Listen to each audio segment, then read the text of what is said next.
అవినాష్ కూడా పాపం ఎప్పుడో ఒకసారి టార్గెట్ అవుతాడు, ఎందుకంటే లోకేష్ కన్నా చక్కగా ఉన్నాడు కాబట్టి. అటు చూడు. దేవినేని అవినాష్ ను పోలీసులు అదుపులోకి తీసుకుని మైలవరం పోలీస్ స్టేషన్ కు పంపారు. అది మూసినదరా ఏదంటే జరిగిపోతుందట్రా.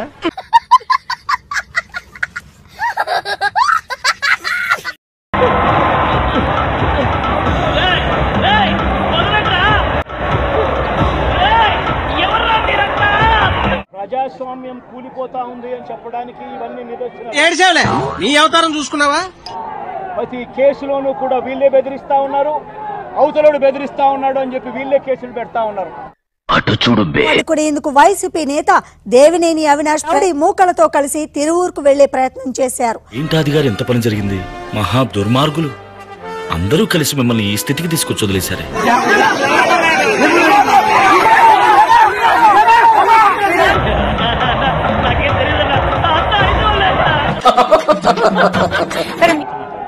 ప్రతి కేసు ఇల్లీగల్ కేసే.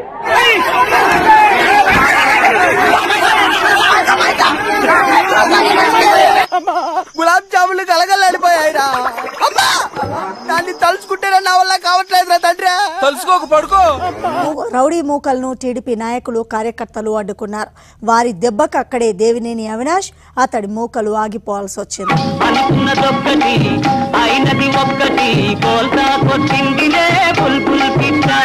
భారీగా రౌడీ మూకలు వచ్చిన కారణంగా దేవినేని అవినాష్ ను పోలీసులు అదుపులోకి తీసుకుని మైలవరం పోలీస్ స్టేషన్ కు పంపారు.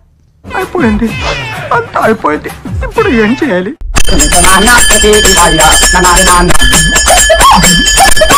తెలుగుదేశం పార్టీ గూండాలు రౌడీలు ఒకేసారిగా 100 మంది 200 మంది వచ్చారు. మొత్తం గారు ప్రీ ప్లాన్. దీంట్లో తెలుగుదేశం పార్టీ నాయకులు పోలీసులు అందరూ గారు కలిసి ఈరోజు నా మీద కానివ్వండి, అరుణ్ గారి మీద కానివ్వండి, సోమదాస్ గారి మీద కానివ్వండి హత్యాయత్న ప్రయత్నం ఈరోజు చేశారు.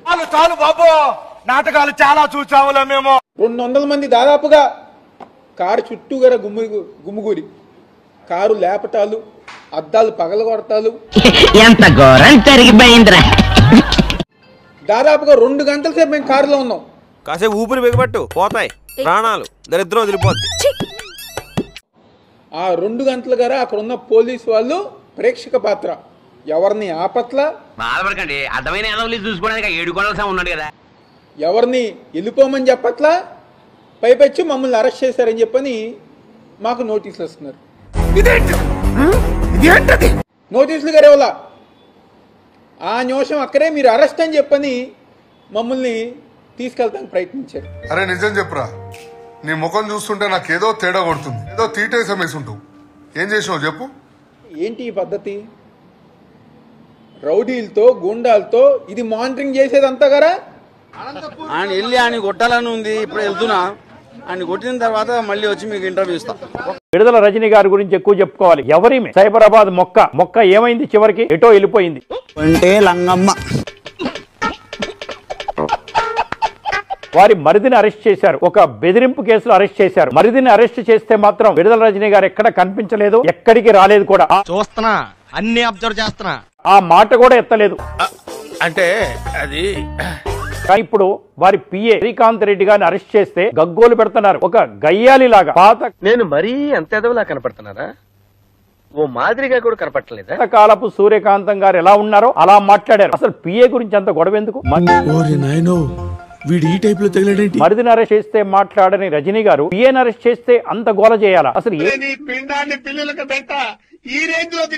ఏంటి మేడం ఇదంతా? సార్ ఎందుకు తీసేయలే? గొప్ప వాళ్ళ పిఎల్ని డ్రైవర్ని తీసేయాలి ఎందుకు సార్? మా బొక్కలన్నీ మీకే తెలుసు కాబట్టి. చూద్దాంలే. చూడటం కాదండి, మీరు చెయ్యాలంతే. సరే, మీరు ట్రై చేస్తారన్నారంటే అది ఓకే అయిపోయిన